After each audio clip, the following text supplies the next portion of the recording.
बे समाव मोनसे गिदिर रादाब भारत आरो बांलादेशनि गेजेरावबो दावहा जानो हागौ नामा? गमामायैनो भारतआ थ्री फ्रन्ट वारजों जुजिनो थांगासिनो नामा? थारैनो पाकिस्तान, बांलादेश आरो चीन हादरजों दावहा जानो थांगासिनो दं नामा? बेबादि थासारियाव भारतारि रौनियाफोरा हादरखौ माबोरै रैखा खालामगोन? सुलुंनिफ्राय मिथिनो मोननाय बादिब्ला भारतनि रौनियाफोरा दावहानि थाखाय गोख्रों थियारि खालामगासिनो दङ। नंगौ, थांनाय सप्तायाव फारियै 3 सानसिम भारतनि रौनिया हानजाफोरा जथायै गावसोरनि थियारिखौ दिन्थिनो थाखाय मोनसे ड्रिल खालामदोंमोन। तीस्ता प्रहार मुंनि हाबाफारिजों सिलिगुरि करिडरनि खाथियाव थानाय तीस्ता फिल्ड फायारिं रेन्जआव खालामनाय जादोंमोन बे हाबाफारिखौ, जायखौ सरासनस्रायै भारतारि फिसा हादरमानि बयनिख्रुइबो बाङाइसिन बाहागो जानायनि थाखाय चिकन स्नेक बुंनाय जायो, जेराव साहाथिं नेपाल आरो खोलाथिं बांलादेश आरो 200 किल'मिटारनि सिङाव चीन आरो भुटाननि सिमाफोर दङ। मिथिनो मोननाय बादिब्ला बे तीस्ता प्रहार हाबाफारिया दैमा सेरनि ओनसोलफोराव जादोंमोन, जेराव गोनांथार दावहा आरो हेफाजाब होग्रा इउनिटफोर दङ, जेरै इनफेन्ट्रि, आर्टिलारि, आर्मर्ड कर्प्स, मेकानाइज्ड इनफेन्ट्रि, पेरा special forces, army aviation, engineers आरो सिगनेलफोरा बाहागो लादोंमोन। मख'नो गोनांदि तीस्ता प्रहारनि बाहागो महरै गोख्रोङै दावहा थासारिफोराव सोलोआरि ड्रिल, दावहानि तालिम आरो सोलायथायाव सोलो बाहायनाय जादोंमोन।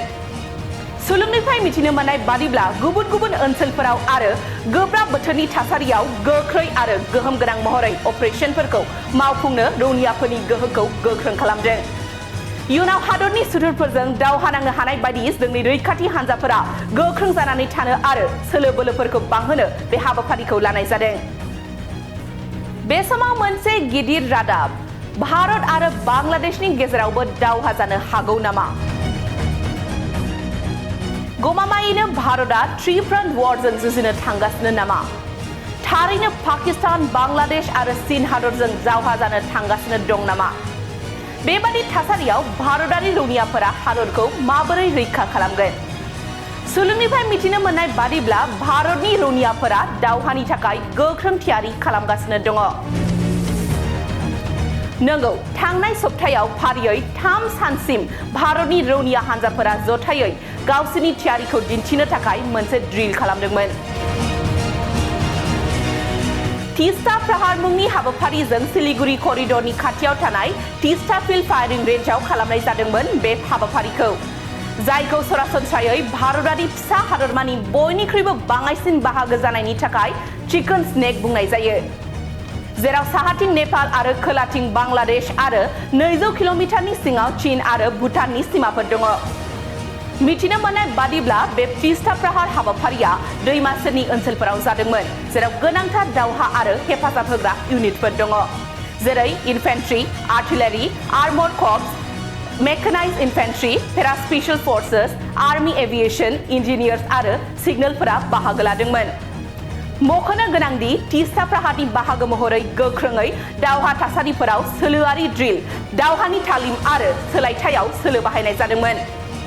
सुलुंनिफ्राय मिथिनो मोननाय बादिब्ला गुबुन गुबुन ओनसोलफोराव आरो गोब्राब बोथोरनि थासारियाव गोख्रै आरो गोहोम गोनां महरै अपारेशनफोरखौ मावफुंनो रौनियाफोरनि गोहोखौ गोख्रों खालामदों। इयुनाव हादरनि सुथुरफोरजों दावहा नांनो हानाय बायदि जोंनि रैखाथि हानजाफोरा गोख्रों जानानै थानो आरो सोलो बोलोफोरखौ बांहोनो बे हाबाफारिखौ लानाय जादों।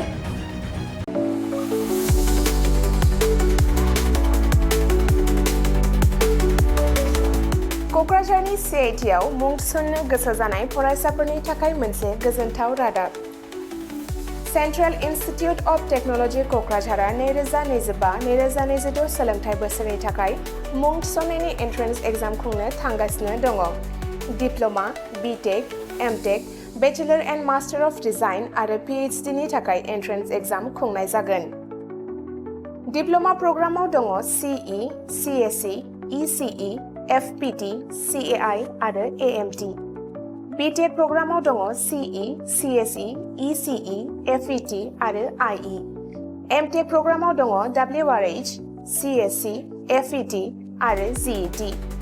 बेचेलर अफ डिजाइन आरो मास्टार अफ डिजाइनआव दङ MCD आरो PhD नि थाखाय CE, CSE, ECE, FET, IE, ME, physics, mathematics, chemistry आरो HSS। बे समाव अनलाइन आर'जलाइ लानाया सोलिगासिनो दङ आरो बियो फैगौ 31 मेसिम थागोन।